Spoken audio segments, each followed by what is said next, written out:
By order of the Overseer Council, this file is subject to Level 4 classification. Level 4 clearance is required. Please input security credentials. Security credentials adequate. Accessing file. Item SCP-008. Object class is Euclid. The special containment procedures are as follows. SCP-008 samples have been deemed Class V. Class 5. Extreme biological hazards and all related protocols apply. Incineration and irradiation measures will be deployed in the event of political or military action which may result in the facility being dismantled, a power failure, or zero communication from operatives or outside channels during any given 8-hour period. The quarantine period of operatives leaving the facility is 4 months. If a breach has occurred, incineration and irradiation measures shall be deployed. It should be the policy of all G2 sites not to prepare an evacuation procedure.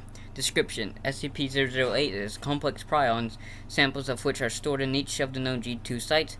Research of the SCP-008 is highly classified and primarily aimed at preventing research which may lead to the synthesis of SCP-008 in the distant future. Traits of SCP-008 prion include 100% effectiveness, 100% lethality, transmission through exposed mucous membranes and all bodily fluids, not airborne or waterborne. Symptoms of infection with SCP-008 manifest no more than 3 hours after exposure and include flu-like symptoms of high fever plus severe dementia in later stages. Coma onset approximately 20 hours after first symptoms appear and 12 hours after noticeable dementia. Coma onset will be considered onset of death.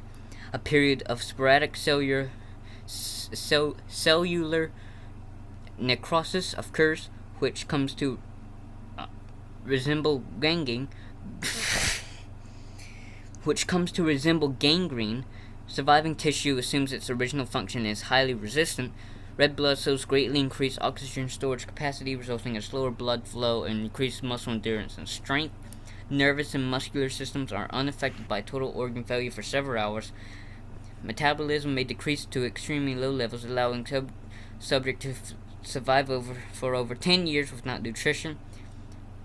High blood viscosity results in negligible blood flow from gunshot puncture and slashing injuries.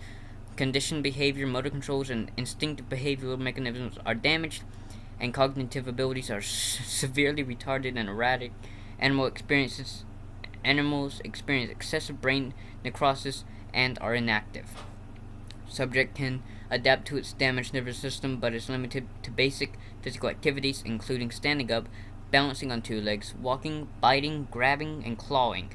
Subject will energetically hold on, give me a moment. Okay.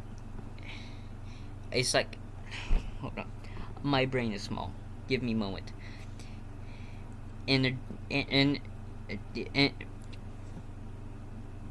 This word. Energetically, sporadically move towards sights, sounds, and smells that associates with living humans. Subjects will attempt to ingest living humans if physical contact is made. Neutralizing fully infected subjects requires sufficient cranial trauma. There is strong evidence to suggest SCP-008 itself did not form naturally on Earth, since variants of similar complexity would have displaced much of the ecosystem in 1959. A short collaborative effort with the USSR to locate G2 sites and eliminate SCP-008 was negotiated following the discovery. The status of SCP-008 in Russian custody since collaboration ended is unknown. Addendum 500. SCP-500 has been found to be able to completely cure SCP-008, even if in the advanced stages of disease. I suck at reading. I've noticed that. Like, my reading sucks. I'm gonna be doing 4 of these in one day. Like, I'm gonna do SCP-009 like right after this. So yeah, boom.